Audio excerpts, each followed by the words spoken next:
نحمدہ ونصلی علی رسولہ الکریم، اما بعد فاعوذ باللہ من الشیطان الرجیم، بسم اللہ الرحمن الرحیم۔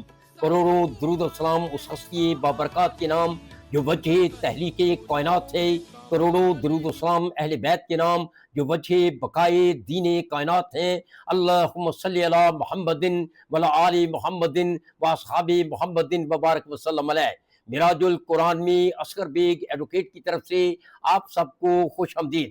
آج کا لیکچر ہے کیا قربانی کا گوشت 3 حصوں میں تقسیم کرنا جائز ہے؟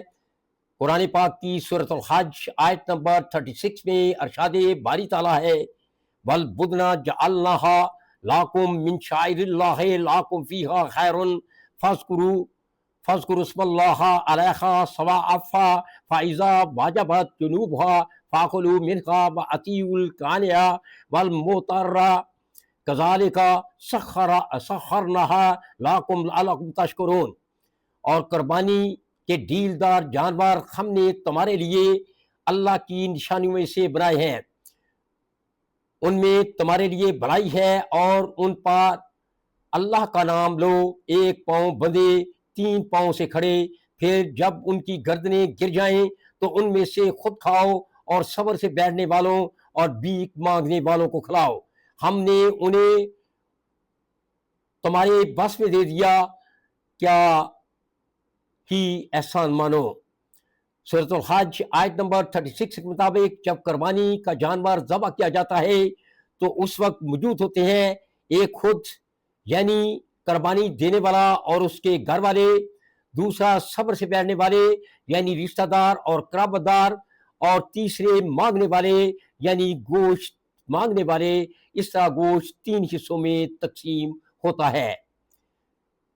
بعض اہل فکر کے نزدیک اس آیا میں ان الفاظ واجبات جنوبها فاکلوا منها سے مراد ہے کہ جب قربانی کا جانور ذبح ہو جائے تو اس کا گوشت بننے سے پہلے اس گوشت کا کچھ حصہ یعنی دل کلیجی نکال کر پکائیں، خود کھائیں، رشتہ داروں قرابت داروں کو کھلائیں، اور بھیک مانگنے والوں کو بھی کھلائیں۔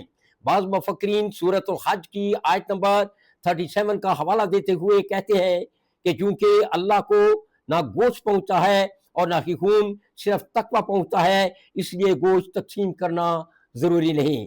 قربانی کا گوشت گھر رکھیں اور کھائیں۔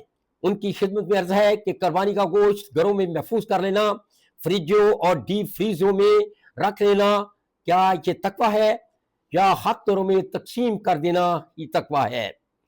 سورۃ الحج آیت نمبر 37 لن ینال اللہ لحومها ولا دماؤها ولکن ینالہ التقوی منکم کذالک سخرها لکم لتکبروا اللہ علی ما ہداکم وبشر المحسنین۔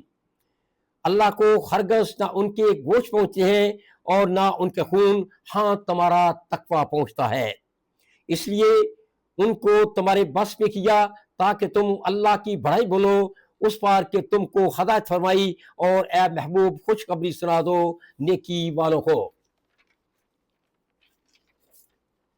اگر سورۃ الحج کی آیت نمبر 37 پر غور کیا جائے تو ایک بات کھل کر سامنے آتی ہے کہ اللہ کو قربانی کے جانوروں کا نہ تو گوشت پہنچتا ہے اور نہ ہی خون، بلکہ قربانی دینے والے کا تقویٰ پہنچتا ہے۔ یقیناً خون زمین پر بکھر جاتا ہے، بہہ جاتا ہے، لیکن گوشت کھایا جاتا ہے، اور کھانا کس طرح کھانا ہے؟ جس طرح ہدایت فرمائی گئی ہے، جس طرح اللہ کا حکم ہے، اور جس طرح اللہ تعالیٰ کی ذات بابرکات نے حکم فرمایا ہے۔ اور ہدایت و حکم سورۃ الحج کی آیت نمبر 36 میں فرما دیا گیا ہے، یعنی خود کھاؤ، صبر سے بیٹھنے والوں یعنی رشتہ داروں قرابت داروں کو کھلاؤ جن کو تم نے بلا رکھا ہے یا وہ خود اس موقع پر آ گئے ہیں، اور اس کے بعد مانگنے والوں کو کھلاؤ۔